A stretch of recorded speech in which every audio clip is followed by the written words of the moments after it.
Hello student, welcome back to Aaveg institute. आप सभी स्टूडेंटों का आवेग इंस्टीट्यूट के ऑनलाइन प्लेटफॉर्म पे स्वागत है। तो हो जाइए आप सब तैयार, क्योंकि आज का सेशन है बहुत खास। हम लोग आज पढ़ेंगे सबसे पहले रेखीय आवर्धन। आज हम क्या पढ़ेंगे?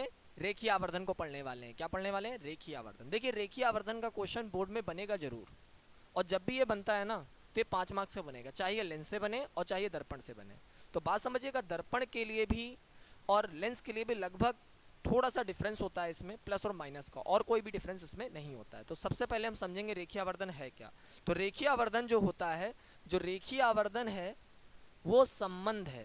रेखीय आवर्धन क्या है? एक संबंध है। रेखीय आवर्धन क्या है? एक संबंध है। ये संबंध अनुपात के रूप में है। किस रूप में है? अनुपात के रूप में है। रेखीय आवर्धन एक संबंध है, और ये संबंध किस रूप में है? अनुपात के रूप में है। अब आप पढ़ रहे हैं प्रकाश, और प्रकाश में जो आप दर्पण पढ़ रहे हैं उसमें दो ही चीजों का ज्यादा जिक्र होता है, वस्तु का और वस्तु के प्रतिबिंब का। तो यहाँ पे बात होगी प्रतिबिंब और वस्तु की। किसकी बात होगी भैया? प्रतिबिंब और वस्तु की। प्रतिबिंब की और वस्तु की। तो यहाँ पे प्रतिबिंब की आकार की चाहे बात कर लें, चाहे वस्तु के आकार की बात कर लें, चाहे प्रतिबिंब की दूरी की बात कर लें, चाहे वस्तु की दूरी की बात कर लें, तो या इसको हम लोग समझेंगे। किससे समझते हैं? मेरी बात समझिएगा। पहले हम यहाँ पर एक दर्पण बनाएंगे। हमने क्या बनाया है यहाँ पे? एक दर्पण।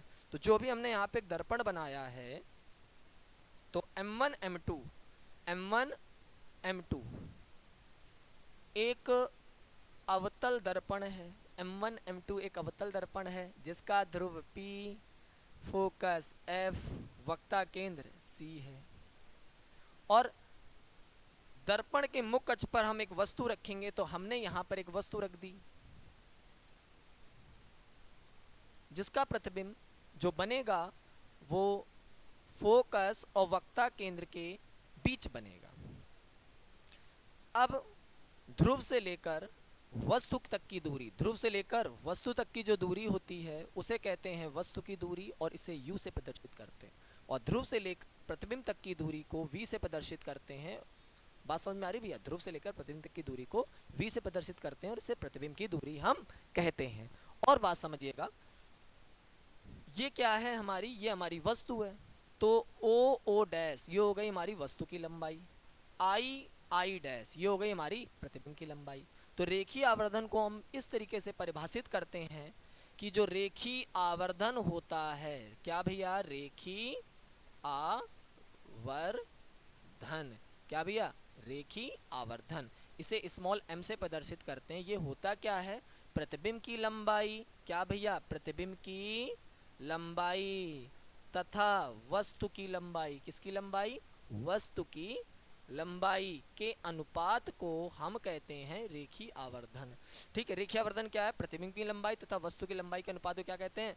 रेखीय आवर्धन। ये होता क्या है? बराबर -v/u। ये होता है प्रतिबिंब की दूरी, और ये होता है वस्तु की दूरी। तो भैया, चाहे हम कह लें प्रतिबिंब की लंबाई तथा वस्तु की लंबाई के अनुपात को हम रेखीय आवर्धन कहेंगे, या फिर प्रतिबिंब की दूरी तथा वस्तु की दूरी के अनुपात को, और कैसा अनुपात है? ये ऋणात्मक अनुपात है, इसको हम क्या कहेंगे? रेखीय आवर्धन कहेंगे। बात समझ में आ रही कि नहीं? ठीक है, मैं डेफिनेशन इसकी लिखवा देता हूं, पहले आप इतना नोट कर लीजिए। रेखीय आवर्धन एक संबंध होता है, ठीक है, यह संबंध अनुपात के रूप में है, और यहाँ पे संबंध जो होगा प्रतिबिंब और वस्तु, चाहे आप प्रतिबिंब की लंबाई तथा वस्तु की लंबाई के अनुपात को रेखीय आवर्धन कह लीजिए, या फिर आप प्रतिबिंब की दूरी तथा वस्तु की दूरी को आप क्या कह दीजिए? जो उसका अनुपात होगा, और अनुपात कैसा होना चाहिए? ऋणात्मक होना चाहिए, उसको हम क्या कहेंगे? रेखीय आवर्धन कहेंगे। ठीक है, तो भैया मैं इसको लिखने वाला हूं कि रेखीय आवर्धन होता क्या है, आप इतना नोट कर लीजिए। ठीक है, उसके बाद मैं इसको हटा रहा हूं, और मैंने इसको हटाया, और हटाने के बाद मैं लिखता हूं कि रेखीय आवर्धन होता क्या है। तो बात समझिएगा,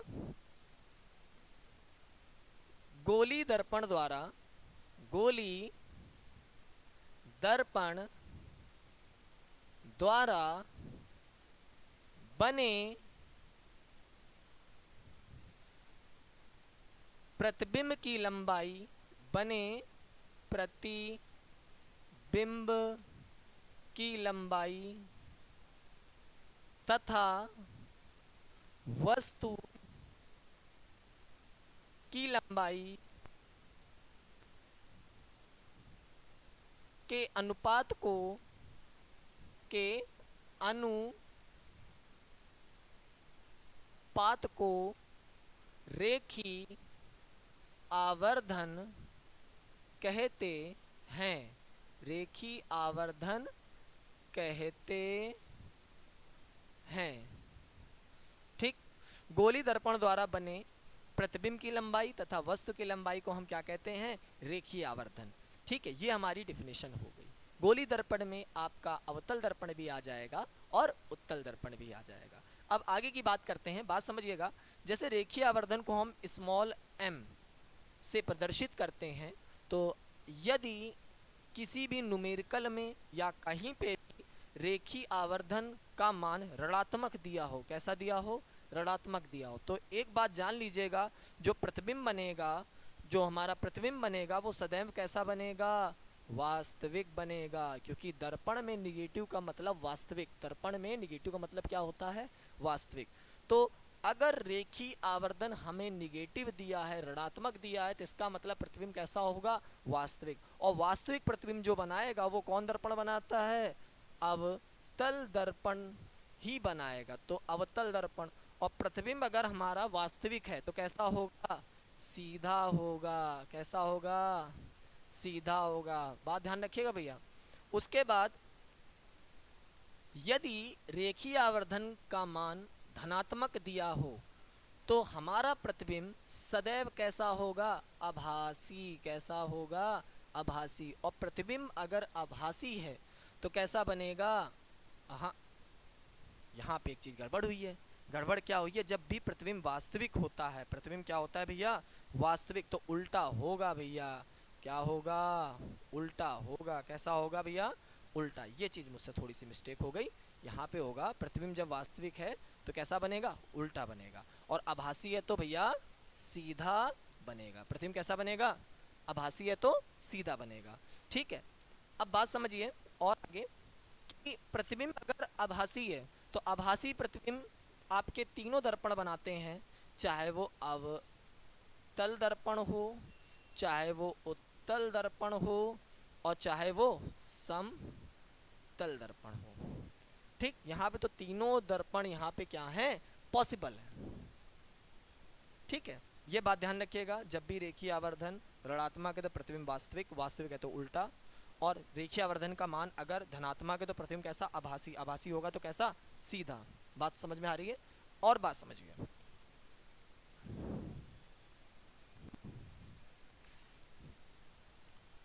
m का मान, रेखीय आवर्धन का मान तीन तरीके से हो सकता है।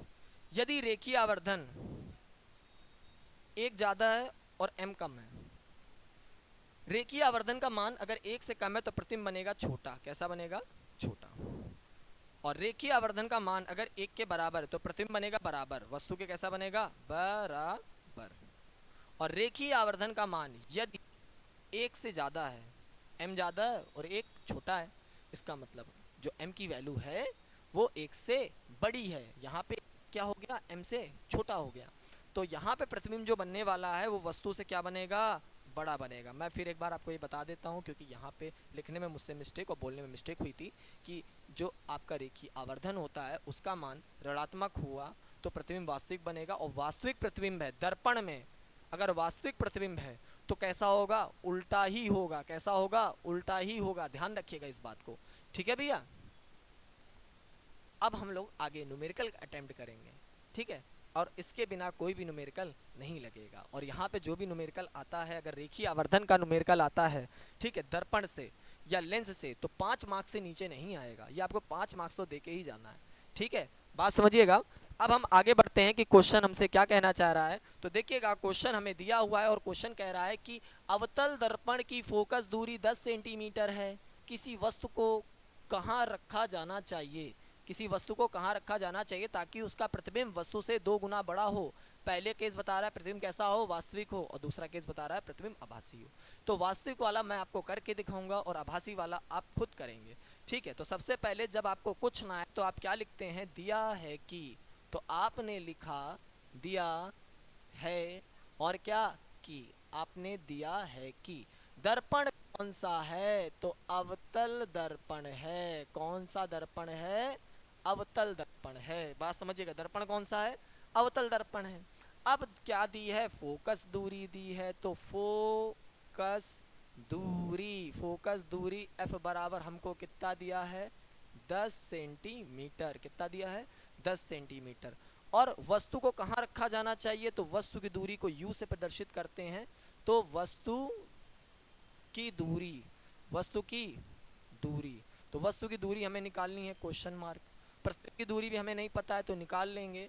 प्रतिबिंब की दूरी प्रतिबिंब की दूरी प्रतिबिंब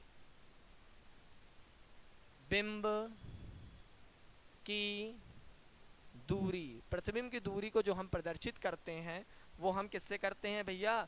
v से करते हैं। और v कौन सा? छोटा वाला v। कौन सा? छोटा वाला v। ठीक है, छोटा वाला v। हमारा छोटा वाला v ही लिखा है भैया, बात समझिएगा।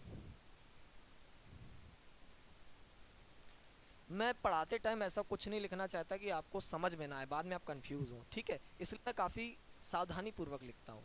ठीक है, फोकस दूरी 10 सेंटीमीटर, वस्तु की दूरी क्वेश्चन मार्क, प्रतिबिंब की दूरी v। ठीक, यहाँ पे अवतल दर्पण है तो अवतल दर्पण में वस्तु की दूरी यहाँ पे हम क्या मिलेंगे? निगेटिव लेंगे। और हमें क्या दिया है? रेखीय आवर्धन दिया है।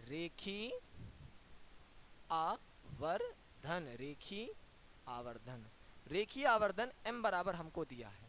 अब रेखीय आवर्धन कितना दिया है? वस्तु का कितना भैया? 2 गुना प्रतिबिंब बनता है। तो रेखीय आवर्धन यहाँ पे कितना है? 2। अब केस फर्स्ट लगाएंगे। केस फर्स्ट क्या है? ए पार्ट, यदि प्रतिबिंब कैसा हो? यदि प्रतिबिंब हो वास्तविक। प्रतिबिंब कैसा बने? वास्तविक बने। प्रतिबिंब अगर वास्तविक होगा, यदि प्रतिबिंब वास्तविक होगा तो रेखीय आवर्धन जो होगा m बराबर वो काहे में होगा? -1। ठीक, क्योंकि प्रतिबिंब कैसा है हमारा? वास्तविक है। अब हम यहाँ पे क्या करने वाले हैं? हम रेखीय आवर्धन का सूत्र लगाएंगे। रेखीय आवर्धन तो रेखीय आवर्धन कहता है m बराबर I dash upon O dash. हम यहाँ पे लगाएंगे -v/u। क्या लगाएंगे? -v/u। ऐसा हम लोग क्यों कर रहे हैं? क्योंकि क्यों फालतू में I डैश ओ डैश लगाए, उससे कोई मतलब नहीं है। प्रतिबिंब की लंबाई अपॉन वस्तु की लंबाई वो नहीं लगाएंगे। सीधे m की वैल्यू हम यहाँ पे क्या चिपकाते हैं? तो m की वैल्यू हम यहाँ पे चिपकाने वाले हैं -2 बराबर v का u। ठीक है, या फिर आप कह दीजिए -2 बराबर -v/u। ठीक, इतना लिखने के बाद यहाँ पे माइनस से माइनस कैंसिल आउट और आपका आ जाएगा v बराबर 2u। अब यहाँ लगाएंगे हम दर्पण के सूत्र से। दर्पण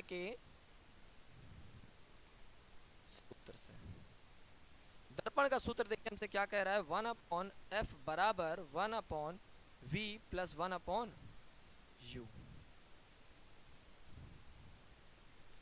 अब हम क्या करते हैं? वैल्यू को चिपकाते हैं, उठा के -10 यहाँ पे चिपकाएंगे। f की जगह पे -10 बराबर v की जगह पे हम 2u चिपकाएंगे प्लस 1/u।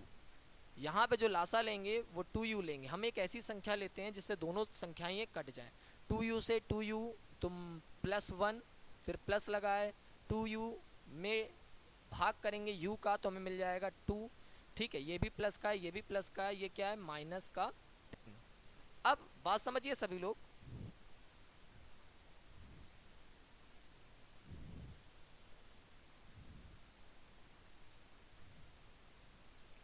यहाँ पे 1/-10 बराबर यहाँ पे हो जाएगा 3, वो भी काहे का?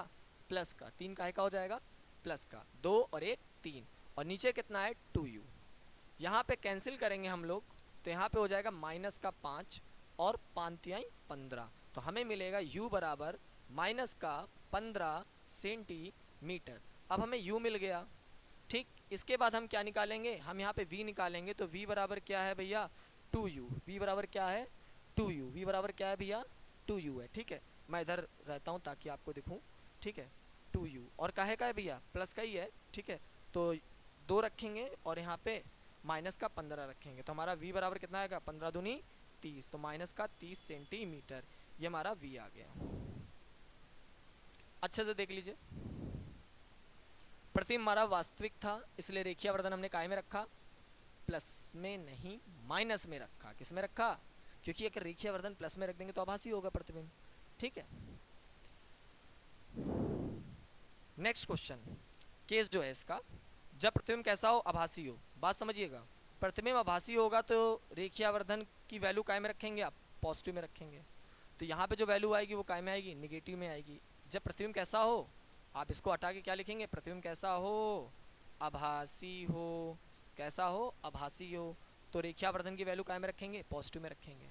यहाँ पे अगर रेखीय आवर्धन की वैल्यू पॉजिटिव में रखेंगे तो यहाँ पे काय में आ जाएगी, निगेटिव आ जाएगी। यहाँ पे आपका क्या आ जाएगा, ये आपका निगेटिव आ जाएगा, ये आपका क्या आ जाएगा, निगेटिव आ जाएगा यहाँ पे, ठीक है, ये आपका निगेटिव आ जाएगा। यहाँ पे जब आप सॉल्व करेंगे तो यहाँ पे क्या आ जाएगा, +2 और -1, तो यहाँ पे आपका आने वाला है +1, ठीक है भैया। फिर आप इसे कैलकुलेट करेंगे तो u जो आपका आएगा वो कितना आ जाएगा, u जो आपका आएगा, ठीक है भैया, वो आ जाएगा 5। कितना आ जाएगा, 5, और वही जो काहे का आएगा, माइनस का 5 आएगा। काहे का आएगा, माइनस का 5 आएगा।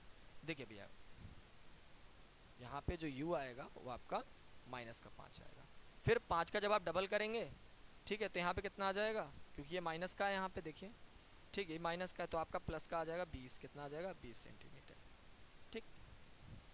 फिर से बात समझिएगा, हमने क्या करा, रेखीय आवर्धन यदि ऋणात्मक है तो प्रतिबिंब सदैव वास्तविक होगा, और रेखीय आवर्धन की वैल्यू अगर पॉजिटिव दी है तो इसका मतलब प्रतिबिंब कैसा होगा, आभासी होगा, ठीक है। मैं बार बार आपको कंफ्यूज करता हूँ, ठीक है, जानबूझ के ही करता हूँ, ठीक है। तो दिया है कि अवतल दर्पण में फोकस दूरी दी, लिख लिया, वस्तु की दूरी निकालनी है, प्रतिबिंब दूरी निकालनी है, रेखीय आवर्धन कितना दिया है, 2, प्लस की माइनस नहीं पता है, केस दे रहा है वास्तविक होगा तो इसको माइनस में रखिएगा, एक आपका संबंध आएगा, उस संबंध को दर्पण में रखिएगा, v की वैल्यू आ जाएगी और u की वैल्यू आ जाएगी, आपने निकाल ली, ठीक है। फिर आभासी के लिए आपने क्या करा, रेखीय आवर्धन को काय में रखा, पॉजिटिव में रखा, और फिर एक संबंध निकाला, उस संबंध को उठा के दर्पण के सूत्र में रखा, या मैंने यहाँ पे दर्पण का सूत्र लगाया हम लोगों ने, और दर्पण सूत्र लगा के फिर v और u को हमने कैलकुलेट कर लिया, ठीक है। बात समझिएगा, कोई दिक्कत। अब हम लोग जो क्वेश्चन करने जा रहे हैं वो यूपी बोर्ड में पूछा गया क्वेश्चन है, और क्वेश्चन देखिए हमसे क्या कहना चाह रहा है। तो क्वेश्चन कह रहा है, कोई अवतल दर्पण, क्या भैया, कोई अवतल दर्पण अपने सामने 10 सेंटीमीटर दूरी पर रखे किसी बिंब का 3 गुना आवर्धित बड़ा वास्तविक, बात समझिएगा, आवर्धित बड़ा वास्तविक प्रतिबिंब बनाता है। प्रतिबिंब से दर्पण की दूरी कितनी दूरी पर है, प्रतिबिंब से दर्पण की दूरी कितनी दूरी पर, जो जो दिया है पहले वो लिख लीजिए। तो सबसे पहले बच्चों की तरह, छोटे बच्चों की तरह, जैसे हमें बोर्ड में क्वेश्चन करना है, दिया है कि आपको क्या दिया है, तो अवतल दर्पण, अवतल दर्पण, ठीक है, अवतल दर्पण में आपको सारी चीजें दी हैं। क्या क्या दी है आपको, कोई अवतल दर्पण के सामने 10 सेंटीमीटर पर रखे बिंब, 10 सेंटीमीटर पर रखे बिंब, ये जो बिंब है ना ये वस्तु है, बिंब क्या है, हमारी वस्तु है। तो वस्तु की दूरी जो दी हुई है, वस्तु की दूरी, वस्तु की दूरी को u से प्रदर्शित करते हैं, और ये हमें कितना दिया है, ये हमें 10 सेंटीमीटर दिया हुआ है। दर्पण कौन सा है, अवतल, तो प्लस माइनस अभी हम बाद में रखते हैं। उसके बाद क्या कह रहा है कि प्रतिबिंब बन रहा है 3 गुना आवर्धित, 3 गुना आवर्धित बड़ा और वास्तविक। तो बात समझिएगा, ये आपको दिया है रेखी आवर्धन, रेखी आवर्धन m बराबर 3 गुना, और प्रतिबिंब कैसा बन रहा है, वास्तविक, वास्तविक। प्रतिबिंब अगर वास्तविक है तो इसकी वैल्यू क्या होगी, ऋणात्मक, और अवतल दर्पण में फोकस दूरी क्या है, ऋणात्मक, वस्तु की दूरी भी ऋणात्मक, तो वस्तु की दूरी हमने क्या कर दी, ऋणात्मक, और वस्तु की दूरी चाहे कोई भी दर्पण हो, ठीक है, अगर हमारी जो वस्तु होती है वो वास्तविक ही होती है, तो यहाँ पे वास्तविक है तो हमने निगेटिव कर, देखो बात क्या है, क्लास 10th स्टैंडर्ड पे आप पढ़ रहे हो, ठीक है, तो 10th स्टैंडर्ड में कभी भी किसी भी वस्तु के प्रतिबिंब का प्रतिबिंब नहीं आएगा, 10th स्टैंडर्ड तक आप जब भी पढ़ोगे तो वस्तु की दूरी काहे में भैया, निगेटिव ही ली जाएगी, क्योंकि देखो वस्तुएं भी दो प्रकार की होती है, मैं आपको आगे पढ़ाऊंगा। एक होती है आभासी वस्तु, क्या होती है भैया, आभासी वस्तु भी होती है, तो वहाँ पे कभी कभी जो वस्तु की दूरी होती है वो धनात्मक हो सकती है, ठीक है, लेकिन ये आपके सिलेबस में नहीं है। हम 10th स्टैंडर्ड का पढ़ा रहे हैं, तो 10th स्टैंडर्ड में जो वस्तु की दूरी होगी दर्पण के लिए सदैव निगेटिव ली जाएगी, ठीक है भैया। हम आगे बढ़ते हैं, ठीक। अब हमें निकालना क्या है, प्रतिबिंब की दूरी, क्या निकालनी है भैया, प्रतिबिंब की दूरी। जो प्रतिबिंब की दूरी है वो v, क्वेश्चन मार्क, हम लगा देंगे रेखीय आवर्धन का फॉर्मूला, क्या लगा देंगे भैया, रेखीय आवर्धन। तो रेखीय आवर्धन, तो रेखीय आवर्धन क्या होता है, I dash upon O dash, प्रतिबिंब की लंबाई अपॉन वस्तु की लंबाई माइनस v बाई यू। हमने यहाँ पे ये फॉर्मूला लगाया, और फॉर्मूला लगाने पर देखिएगा, जैसे फॉर्मूला लगाया तो हम यहाँ पे लिख सकते हैं m बराबर v बाई यू, काहे का, माइनस का, m की वैल्यू कितनी, -3, v की वैल्यू कितनी है, v की वैल्यू निकालनी है मेरे भैया, और माइनस लगाए, माइनस लगा दिया, u की कितनी चिपकाएं, -10, कितनी भैया 10, प्लस माइनस, हाँ minus minus plus, minus minus plus, ठीक, और यहाँ पे हो जाएगा v बाई 10, और ये हो जाएगा -3, यहाँ पे क्या हो जाएगा, v बराबर माइनस का 30 सेंटीमीटर। ये क्वेश्चन एनसीईआरटी भी है और यूपी बोर्ड 2023 में पूछा गया भी क्वेश्चन है, यूपी बोर्ड 2023 में पूछा गया भी क्वेश्चन है, ठीक। नेक्स्ट टॉपिक हम लोग पढ़ेंगे दर्पण के उपयोग, क्या पढ़ेंगे, दर्पणों के उपयोग। तो सबसे पहले हम लोग पढ़ते हैं कौन सा दर्पण, समतल दर्पण। समतल दर्पण का उपयोग पेरिस्कोप में करते हैं, किस में करते हैं, पेरिस्कोप, पेरिस्कोप में करते हैं, किसमें भैया, पेरिस्कोप में, पेरिस्कोप। पेरिस्कोप देखिए बात समझिए, पेरिस्कोप होता क्या है, पनडुब्बी, पनडुब्बी आपने सुना होगा, ठीक, जो पानी के अंदर चलती हैं, ठीक, ये डिफेंस में होता है।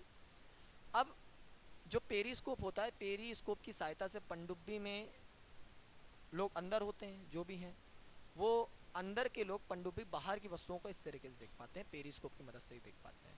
उसके बाद दाढ़ी बनाने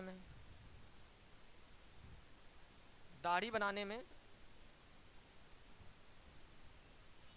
जो दर्पण का हम उपयोग करते हैं वो हमारा कौन सा दर्पण होता है, समतल दर्पण होता है। उसके बाद भैया सौर कुकर में भी हम किसका यूज कर लेंगे, समतल दर्पण का हम लोग उपयोग कर लेते हैं।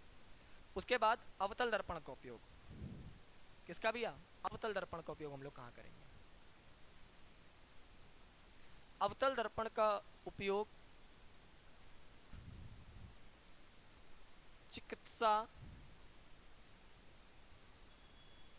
में किया जाता है।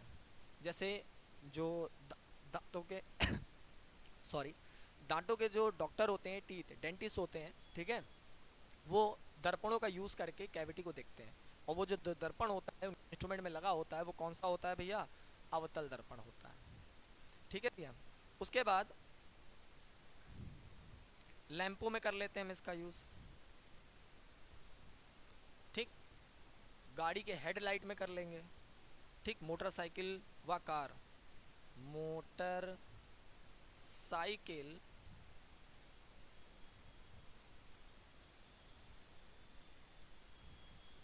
मोटरसाइकिल व कार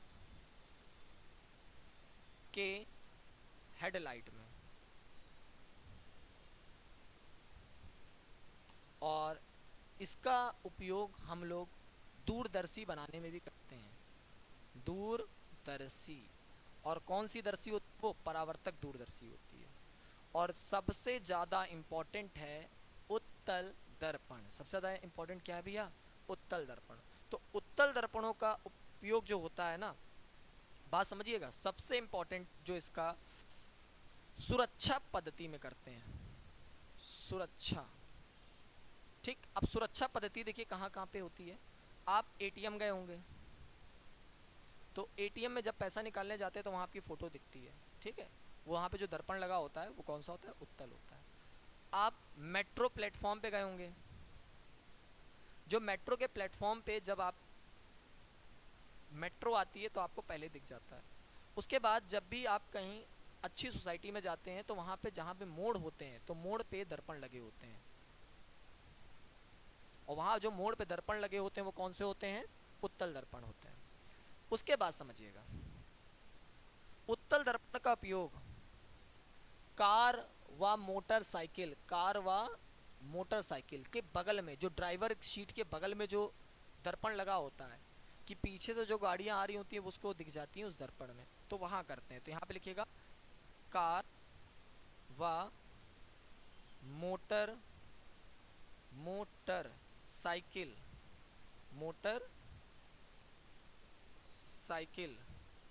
ठीक, मोटरसाइकिल के ड्राइवर ठीक, सीट के बगल में करते हैं, ड्राइवर सीट के